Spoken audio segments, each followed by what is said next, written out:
juste pour revenir très rapidement, pour que ce soit très clair pour tout le monde, je l'ai dit à l'instant, donc c'est vraiment comment est-ce que je peux utiliser les mécaniques de jeu. Et par mécanique de jeu, on entend qu'est-ce qui, au-delà du look et de la façon dont on joue à un jeu en particulier, c'est quelles sont les règles derrière qui font qu'un jeu est marrant et qui font que depuis que l'homme est homme, il joue, d'ailleurs même les animaux jouent pour apprendre des choses, mais pourquoi est-ce que les jeux fonctionnent? Et donc tout l'art de la gamification, c'est d'arriver à décortiquer les recettes du jeu, de ce qui fait qu'un jeu est sympa à jouer, pour se dire qu'est-ce qu'on peut en tirer comme enseignement et puis le transposer dans d'autres secteurs. Ces autres secteurs, ils sont multiples. Là, j'en ai mis quelques-uns et aujourd'hui, la gamification joue à plein dans tous ces secteurs. Par exemple, dans le sport. Aujourd'hui, certains parmi vous ont sûrement des applications quand ils vont courir, qui les mettent en compétition avec leurs amis, qui leur remontent tous les chiffres, les statistiques qu'ils ont pu avoir et qui leur donnent des récompenses quand ils arrivent à sortir 2 fois, 3 fois par semaine, à dépasser 10 km, à courir à un certain rythme, à faire un certain nombre de dénivelés. Donc ça, c'est de la gamification dans le sport. On le retrouve dans le civisme. Au Texas, par exemple, ils avaient un gros problème sur les autoroutes, c'est que les gens jetaient leurs déchets par la fenêtre. Donc ce qu'ils ont fait, c'est que plutôt que d'avoir à nettoyer des kilomètres et des kilomètres d'autoroutes, ils ont créé des zones, un peu comme des paniers de basket ou des paniers de foot américains, sur lesquels on invitait les gens à se viser des zones pour balancer leurs déchets par la fenêtre. Et donc ça a amené un peu des comportements en voiture, les gens balançaient dans les zones qui étaient de plus en plus petites au fil du temps, et finalement à réussir à nettoyer plus de 95% des endroits où les gens pouvaient jeter des déchets pour essayer de concentrer ça dans un seul endroit, et puis petit à petit à réapporter des comportements un peu plus civiques. Ça se retrouve dans les régimes alimentaires. Weight and Watchers, quand on compte ses points, c'est juste de la gamification du régime. On met un système simple pour faire le compte, savoir si on est au-dessus ou en dessous. C'est encore une fois une forme de gamification. On le retrouve dans les ressources humaines, que ce soit sur du recrutement, que ce soit sur de la gestion des compétences. On voit aujourd'hui des entreprises qui arrivent à flécher les parcours de gestion de compétences avec des jeux internes pour essayer d'amener tout un tas de publics différents à s'améliorer. On le retrouve évidemment dans les forces de vente, historiquement, voilà, le meilleur vendeur du mois, les primes à la performance. Tout ça, c'est un système basique de gamification, mais plein d'autres choses se sont mises par-dessus pour complexifier un peu cette approche et la rendre plus ludique et pas seulement basée sur la rétribution. Et puis dans la vie quotidienne, votre carte de fidélité à la boulangerie du coin, c'est un système de gamification. Si vous êtes suffisamment fidèle, donc si vous accomplissez un certain nombre d'objectifs, revenir 10 fois, on va vous donner une récompense, on va vous donner un sandwich gratuit. Donc toutes ces formes de gamification, on les retrouve, et évidemment, la formation est un endroit intéressant, puisque le jeu, ce qu'il arrive à faire dans ces mécaniques, c'est d'arriver à provoquer le changement. Et dans la formation, c'est bien ça qu'on veut faire, c'est d'amener quelqu'un à passer d'une situation A à une situation B, et l'apprentissage, c'est venir acquérir de nouvelles compétences, de nouveaux comportements. Donc si jouer, c'est apprendre, on va se pencher un petit peu plus sur, en gros, les 3 choses que la gamification peut nous apporter en formation. Ça, c'est un peu un des papes du jeu, c'est un game designer super célèbre, Ralph Koster, qui a sorti un bouquin qui est un peu fondamental sur la gamification, qui est Theory of Fun, donc la théorie du fun, de l'amusement, et qui justement essaie de... parmi tous les jeux qu'il a créés, vous irez voir sa bio sur Wikipédia, c'est assez impressionnant. Parmi tous les jeux qu'il a créés, il a essayé de sortir un petit peu les quelques règles qui font que ces jeux étaient drôles et sur quelle base est-ce qu'ils fonctionnent. Et c'est ça qu'on va essayer de transposer aujourd'hui à la formation. Donc ce que le jeu fait bien, c'est principalement 3 choses. Alors il y en a plein d'autres, mais dans le domaine de la formation, c'est sur ces 3-là que je vais m'arrêter ce matin. C'est la progression. C'est comment est-ce qu'on parvient à prendre quelqu'un qui est pas joueur ou peu joueur et à l'amener à un niveau où il devient expert. Donc si on transpose ça dans la formation, c'est comment je prends quelqu'un qui est débutant, ou en tout cas qui a un niveau donné, pour l'amener à un niveau de compétence supérieur. Le jeu gère très bien la répétition. On va voir que le jeu, c'est que de la répétition. Et je pense qu'en formation, alors moi je suis moins expert formation que gamification, mais je pense que la répétition est un des axes fondamentaux pour réussir à faire retenir quelque chose à quelqu'un. Et puis le feedback, on verra que la notion de feedback, c'est une notion assez large qui est de dire au joueur, ou donc dans notre cas à la personne qui est formée, est-ce qu'elle a bien fait, est-ce qu'elle est sur la bonne voie et comment est-ce qu'elle peut progresser. Donc on va regarder un petit peu ces 3 points. Tout d'abord la progression. La progression, forcément, ça part du principe qu'il y a une quantité de choses à apprendre. Sinon, si on était sur un niveau où il y a très peu de choses à apprendre, on n'aurait pas ces problèmes de besoin de gamifier une formation. Qui parmi vous a déjà joué au Morpion? Ok. Qui a joué au Morpion au cours des 10 dernières années? Ah, quand même. Qui serait content de faire une partie de Morpion maintenant?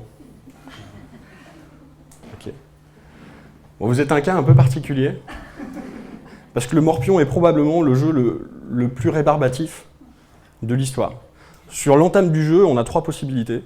Donc c'est soit je me mets dans un coin, soit je me mets sur un côté, soit je me mets au centre. Celui qui joue après a 5 possibilités. À partir de là, toutes les combinaisons sont connues. Donc c'est un non-jeu.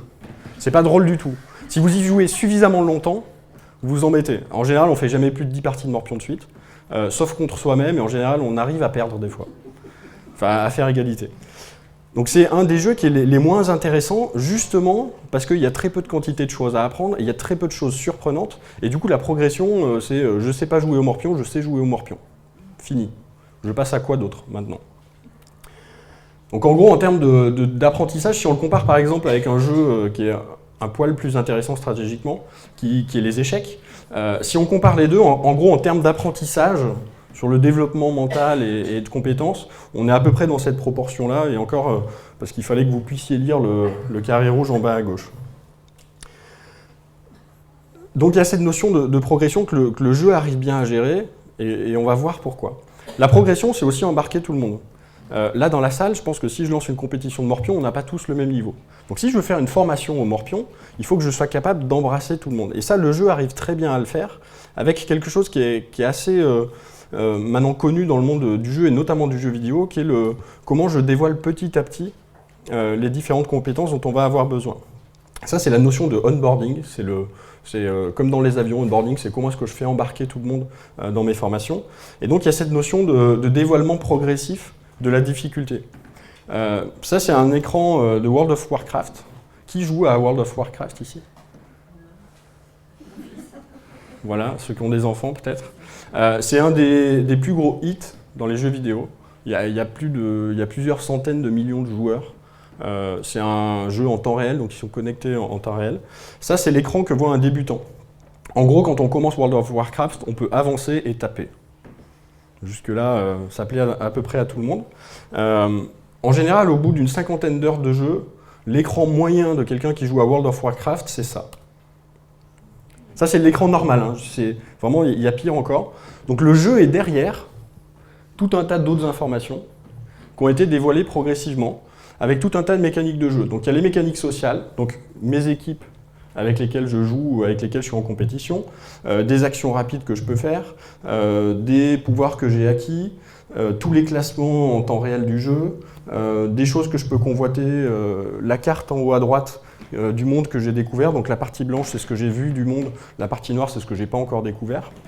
Et donc cette complexification fait que contrairement au Morpion, on a des gens qui tombent dans l'addiction, on va parler d'addiction, c'est pas le sujet, mais qui tombent dans l'envie de jouer toujours plus, parce que justement on a réussi à complexifier ça. Maintenant si on rembobine un petit peu, si je mets ça tout de suite à un joueur, il n'y a aucune chance qu'il arrive à comprendre ce que j'attends de lui et arriver à jouer tout simplement. Ils ont fait des études parce qu'il y a un championnat du monde de World of Warcraft, avec des commentateurs aussi. Ils ont fait des études, un joueur très expert, donc qui a passé plus de 8000 heures sur le jeu, arrive à faire, avec les raccourcis clavier et tout, à faire plus de 12 opérations par seconde pour commander ses équipes, envoyer des messages. Donc voilà, donc il y a quand même un apprentissage très fort. Alors est-ce que c'est de l'énergie mise à bon escient? Ça, je vous laisserai en décider.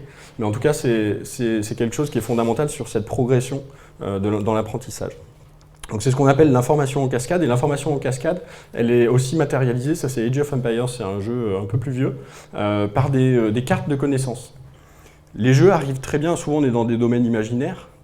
Si je fais une formation marketing, je vois à peu près quelles sont les prochaines étapes. Si je suis dans Age of Empires et que je dois éduquer une civilisation à conquérir le monde et à buter toutes les autres, je vais avoir besoin à un moment d'archers. Sauf que pour pouvoir fabriquer des archers, il faudra avant ça que j'ai appris à faire des piquiers, et puis des fantassins. Et puis avant ça, il faudra que j'ai appris à chasser. Et puis avant ça, il faudra que j'ai appris à faire des pieux en bois et à faire le feu. Et donc il y a cette capacité à dévoiler petit à petit les connaissances et à dire pour avoir ce module de connaissances, tu dois avoir celui-ci, et donc à donner une sorte d'incentive à aller chercher toujours un peu plus de connaissances, toujours un peu plus d'avancement dans le jeu. Si on le transpose au domaine de la formation, ça c'est Duolingo, c'est un exemple que je reprendrai sur les autres parties de la présentation. Ils font ça très bien, c'est une application pour apprendre les langues, pour apprendre une langue. Et en fait, ils partent du principe que c'est exactement comme dans un jeu vidéo. Donc je vais apprendre le vocabulaire basique, puis après je vais apprendre quelques phrases, manger, les animaux, et puis je vais apprendre à faire du pluriel, et puis petit à petit je vais apprendre le vocabulaire sur l'habillement, et je vais dérouler comme ça toutes les compétences, mais en ayant déjà une perception de ce que je vais pouvoir potentiellement découvrir après. Alors c'est un peu masqué, alors comme ça rajoute un petit peu de hasard dans le côté jeu, mais là je me dis je vais peut-être apprendre les sports, le vocabulaire lié au sport, mais si j'ai envie d'apprendre le vocabulaire lié au sport, j'ai d'autres étapes à accomplir auparavant. Donc ça c'était pour la partie progression. La partie répétition est super importante aussi. Ça c'est Scott Rogers qui nous le dit dans Level Up. Scott Rogers c'est lui aussi un game designer très célèbre et qui a beaucoup réfléchi justement sur cette notion de comment est-ce que j'amène les joueurs à progresser. Cette notion de comment est-ce que je peux leur donner les outils nécessaires pour qu'ils deviennent de bons joueurs. Et pour lui, sa phrase clé c'est jouer, c'est répéter. Et principalement répéter quoi? Des actions avec un but qui est d'accomplir une mission. Donc il y a vraiment cette notion de quête. On verra tout à l'heure cette notion d'histoire qui est racontée, mais toujours avec une action assez simple j'ai quelques actions à ma disposition et je vais les répéter incessamment pour progresser dans le jeu. Alors ça, je pense que vous reconnaissez malgré le côté un peu pixelisé. Ça, c'est Mario. Mario, probablement, a été dans l'histoire des jeux vidéo un des jeux les plus marquants. Mario, il fait quoi? Il saute. Mario, il saute des tubes verts. Et ça, c'est le niveau 1 du premier jeu de la série 4. Donc en gros, c'est le premier niveau, c'est vraiment pour les débutants. Qu'est-ce qu'on demande aux joueurs? On demande de sauter, puis on demande de sauter, puis on va leur demander de sauter. Sauf que petit à petit, on va intégrer de nouveaux éléments. Mais on ne va pas lui demander tout de suite de faire 14 actions en même temps. On va lui demander de sauter, de ressauter. Donc on va lui demander de sauter un pot un petit peu plus haut. Donc le timing va être un petit peu plus compliqué. Donc on va juste augmenter la complexité. Ça, on ne le voit pas trop, mais c'est un ennemi. Et Mario, pour tuer ses ennemis, saute dessus. Donc on lui redemande de sauter, mais sur quelque chose d'autre, et avec une réaction différente. Et si on projette un petit peu plus, ça c'est le niveau complet. Ça c'est le niveau 1 complet. Les seules choses qu'il y a à faire sur ce niveau, c'est de sauter. Sauf qu'à un moment, on va lui demander de sauter un trou, puis de ressauter tout de suite derrière sur quelque chose. Ou de descendre de la plateforme pour tomber sur un ennemi. Donc petit à petit, on va complexifier ça. Et si on rapporte ça à de la formation, ce qui est super intéressant, c'est de se dire quels sont les différents apprentissages que je veux donner au cours de ma formation. Et comment est-ce que je les mets en scène. Donc si j'arrive à trouver le plus petit dénominateur commun, c'est ce que je vais donner en premier. Après, on va varier un peu, on va parler d'un autre sujet. Puis on va essayer de faire ce qu'on appelle en jeu vidéo des combos. On va essayer de mettre les deux en même temps. Et petit à petit, une fois que j'aurai essayé de voir les deux en même temps, je vais pouvoir introduire une troisième notion. Et puis on va recomplexifier en mettant les trois notions ensemble. Et en faisant comme ça, on se rend compte qu'on arrive vraiment à faire à la fois répéter sans que les gens s'en rendent compte vraiment. Parce que finalement, dans Mario, je ne fais que sauter, mais comme je saute dans des conditions un peu différentes à chaque fois, voilà, l'apprentissage basique du saut est acquis et maintenant je le mets en application dans d'autres choses. Donc il y a cette notion de répétition, de progression et puis de hasard qui rentre en ligne de compte aussi dans le jeu. Si je reprends mon exemple de Duolingo, sur la partie évaluation, c'est des quiz. Il y a 18 questions pour maîtriser une notion.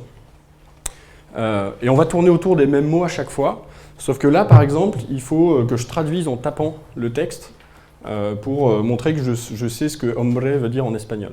Donc man, homme en français. Sauf que la fois d'après, je vais avoir la même question, mais avec un QCM. Puis la même question avec une réponse à trous.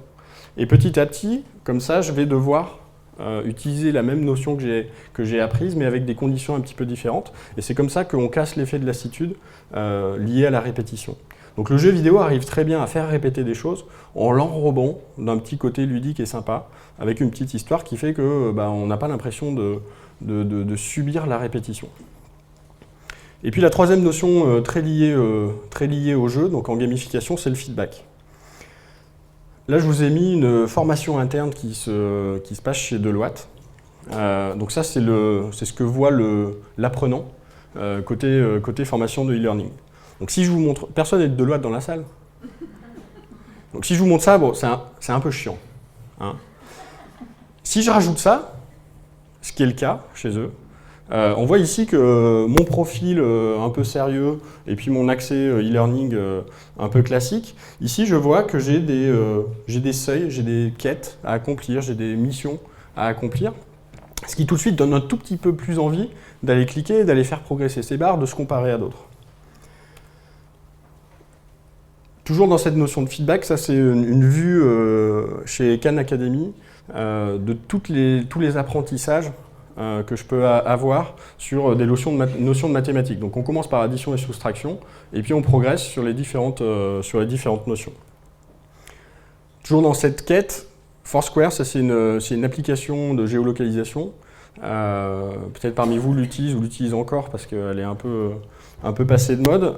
Ce qui a fait marcher l'application, ça a été le fait de mettre en place un jeu où, en faisant suffisamment d'actions de géolocalisation, je gagnais des badges. Donc je me suis localisé avec un copain, ça c'est le 4e en haut à gauche. Je me suis localisé dans un bar.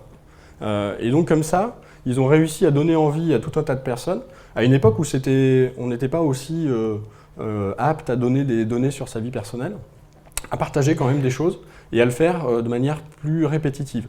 Donc de gagner cette notion de répétition grâce à quelque chose qui est donné, alors qui ne coûte rien, puisque c'est des badges virtuels, mais qui donne envie de progresser et qui permet aussi soit en tant qu'utilisateur de savoir où est-ce que j'en suis dans la découverte. Ça c'est Pokémon. Ça s'adresse à un autre type de joueurs. Pokémon, la mécanique qu'il y a derrière, il y en a plusieurs, il y a des mécaniques de combat, il y a aussi une mécanique de collection. C'est un peu comme dans Panini, c'est comment je fais pour avoir complété les 493 Pokémon qui existent dans le monde des Pokémon et leurs variantes. Et donc j'ai cette quête de je continue à jouer tant que je n'ai pas tout accumulé. En formation, par exemple dans le e-learning, ça peut être je fais toutes les formations parce que je sens que je vais arriver à 100% et mon but c'est d'arriver à 100%. On parlait tout à l'heure d'application de sport et une Zombies Run, c'est une application de sport. La mécanique, c'est quoi? J'ai envie d'aller courir, je lance l'application, suivant le nombre de kilomètres que je vais faire, je vais échapper à un certain nombre de zombies. Donc mentalement, il faut se représenter le truc. Donc si vous voyez quelqu'un courir comme ça dans la rue, potentiellement il a le truc et puis il a des cris de zombies dans les oreilles. Mais potentiellement, ça peut être ça. Ils ont plusieurs centaines de milliers de personnes qui se sont mises à ça. Alors c'est pas pour des gros sportifs parce que maximum les courses font 10 km. Mais c'est vraiment pour des débutants, pour des personnes qui n'ont pas forcément envie de courir et qui vont dans l'optique de passer à l'acte. Et donc ça c'est une autre forme de feedback, c'est de dire ok tu as accompli des missions, donc continue à courir. On n'est pas tous égaux. Certains joueurs sont beaucoup plus susceptibles d'être dans la compétition. Il y a quelque chose de génial pour ça, c'est ce qu'on appelle les leaderboards. C'est en gros les classements. On a ça à peu près partout, pas trop à l'école, pas trop dans la formation d'entreprise, mais à peu près partout ailleurs, on essaie de se classer et de savoir où est-ce qu'on en est. Donc dans tous les jeux aujourd'hui sociaux, dans tous les jeux que vous allez pouvoir avoir, vous allez jouer contre vos camarades. Et donc ça c'est une autre forme de feedback, c'est de dire où est-ce que je me trouve. Ça, c'est la dernière forme de feedback que je voulais vous montrer, et puis après je passerai presque à ma conclusion rapidement. Ça, c'est toujours dans le Duolingo, c'est quand je suis allé suffisamment loin, je peux acheter, donc ça ils les vendent, je peux acheter des nouvelles choses pour aller encore plus loin dans le jeu. Donc je commence à passer encore plus expert, et je me vante de ça, donc il y a un côté un peu ostentatoire de dire tiens j'ai acheté des nouveaux niveaux, ou j'ai acheté des nouvelles capacités qui me permettent d'être vraiment un utilisateur expert. Donc en gros si on compare un petit peu les deux grandes familles, en formation en gros on a les notes, le diplôme, la certification, ça c'est les formes de feedback que la formation donne aujourd'hui réellement à ceux qui apprennent. Ça c'est ce qu'on a à disposition dans le jeu, quel que soit le jeu. Système de points, système de badge, les classements, le fait de faire des équipes sociales, donc des équipes de différentes personnes, le fait d'explorer une carte, un territoire, le fait de collectionner des choses, les récompenses aléatoires, je vais en dire un tout petit mot sur les récompenses aléatoires. On a fait un test dans des classes d'élèves de 12 ans au Canada pour leur apprendre le calcul mental. En gros, au bout de 10 questions, tout le monde décroche. Ils ont introduit un nouveau système en disant tiens, on va vous donner le choix. Ça ne sera pas forcément les meilleurs qui vont gagner. On va mettre de l'aléatoire dedans. À chaque fois que vous allez répondre à une question, vous allez pouvoir choisir est-ce que tu as un point dans 100% des cas si tu as raison, ou tu as au choix 0 ou 2 points de manière aléatoire, si tu ajustes. 3/4 des élèves choisissent le côté aléatoire, alors que l'espérance de gain mathématiquement n'est pas plus importante. Et on s'est rendu compte qu'ils arrivaient à jouer 2 à 3 fois plus longtemps, donc à répondre à 2 à 3 fois plus de questions, tout simplement parce que le côté aléatoire induit un risque, et le risque crée de la dopamine, et la dopamine réveille celui qui s'endort. Et donc juste en utilisant cette petite technique, on se rend compte que d'introduire des éléments aléatoires, ce que fait très bien le jeu vidéo, si vous jouez 10 fois, alors pas Mario à l'époque, mais au nouveau niveau de Mario, à chaque fois que vous allez jouer, ça va être différent. Il y a un peu une part qu'on peut pas deviner qui va se mettre en place. Et ça permet de coller aux différentes, et c'est pour ça que vous achèterez le bouquin, aux différentes familles de joueurs. Donc il y a ceux qui veulent tuer les autres, ceux qui font ça pour socialiser, ceux qui font ça pour découvrir, ceux qui font ça pour juste accomplir des choses. Et donc il faut aussi, dans vos formations, savoir dans le côté évaluation, à quoi vont marcher les différentes personnes et bien prendre en compte que juste une forme de notation, une forme de feedback ne suffit pas à contenter tout le monde. Et c'est pour ça sûrement qu'à l'école, il y en a qui décrochent un peu des notes parce que leur forme de motivation n'est pas celle-ci. Voilà, juste pour vous rappeler, je dépasse, quelque chose que peut-être encore plus important que les 3 points d'avant, ce que fait pas la formation mais ce que fait le jeu, c'est de donner le sentiment à celui qui joue que oui, je peux y arriver. Si vous vous remémorez le parcours de Mario, si je tombe dans le premier trou, je suis mort. Mais je rejoue. Et je rejoue volontiers justement parce que c'était marrant de mourir et que je sais que la fois d'après, par mon apprentissage, je vais pouvoir aller un petit peu plus loin. Donc le jeu veut qu'on aille au bout. Donc, sinon, c'est pas un bon jeu, il ne marchera pas. Et avec tous ces éléments qu'on a vus, je vous souhaite de faire de bonnes formations. Merci. Merci bien.